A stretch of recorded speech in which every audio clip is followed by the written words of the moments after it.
यह कहानी एक आदमी की है। वह आदमी भगवान की हमेशा पूजा करता था।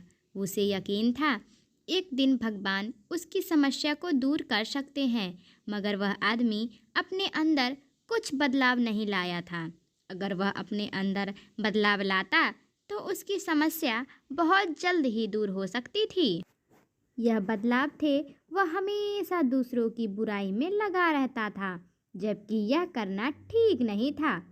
सही दिशा में सपनों की कहानी इसलिए उस आदमी को जीवन बदल नहीं रहा था, बल्कि उसकी समस्या बढ़ रही थी, क्योंकि उसे समझ नहीं आ रहा था उसकी समस्या क्यों बढ़ रही है। यह बात उसे समझ नहीं आई थी, जबकि वह भगवान की पूजा करता था। एक दिन वह मंदिर जाता है। उसके बाद भगवान से कहता है कि मैं हर रोज़ मंदिर तो नहीं आता हूँ, मगर आज आया हूँ, क्योंकि मुझे लगता है कि मेरा जीवन बदल नहीं रहा है।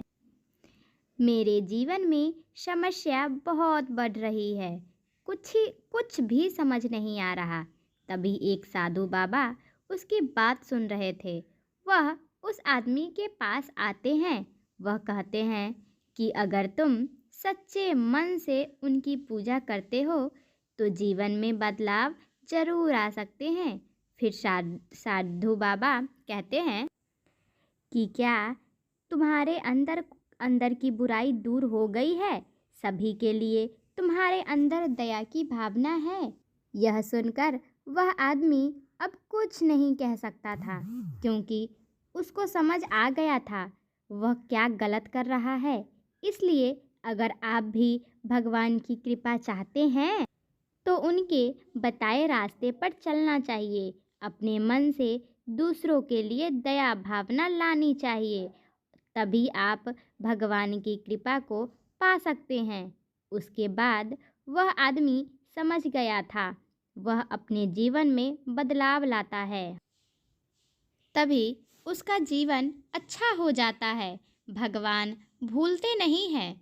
हम इंसान ही जब ज़रूरत पड़ती है तब उन्हें याद करते हैं। हम सोचते हैं कि हमें भूल गए हैं। हम जब उन्हें याद करेंगे, उन्हें अपनी परेशानियां बताएंगे, तो हो सकता है कि हमारी मदद वह ज़रूर करेंगे। यही सोचकर हमें अपना कर्म करते रहना चाहिए। जब वह मेरी समस्या को दूर कर सकते हैं तो वह ज़रूर दूर करेंगे। हम कोशिश कर सकते हैं। यह सोचकर वह भगवान के दर्शन को मंदिर जाता है, मगर मंदिर के पास एक छोटा लड़का मिलता है। मन की जीत एक कहानी। उसे बहुत भूख लगी है। वह आदमी से कहता है कि मुझे बहुत भूख लगी है। वह आदमी सोचता है कि अभी तो मुझे भगवान के दर्शन करने हैं, उसके बाद मैं उसे कुछ दे सकता हूँ।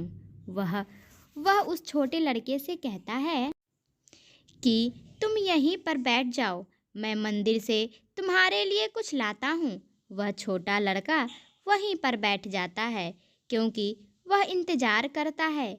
जब वह आदमी मंदिर से आता है तो उसे प्रसाद देता है। वह लड़का कहता है, उसे लेता है। उसकी भूख दूर हो जाती है। वह लड़का चला जाता है। वह आदमी भी अपने घर चला जाता है। अगले दिन वह लड़का उसे फिर मिलता है। वह फिर से भूखा होता है। वह आदमी उसे प्रसाद देता है। वह छोटा लड़का वह आदमी से कहता है कि मुझे बहुत भूख लगी है। वह आदमी कहता है कि ठीक है, तुम मेरे साथ चल सकते हो। वह घर जाता है, उस छोटे लड़के को खाना देता है। वह खाना खाता है। उसके बाद वह छोटा लड़का चला जाता है। वह आदमी सोचता है कि आज मुझे बहुत अच्छा लग रहा है।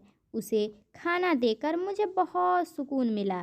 जब वह आदमी अपने घर में देखता है तो उसे वह सब कुछ सोने का बना हुआ नजर आता है, जिसे उस छोटे लड़के ने खाना खाया था।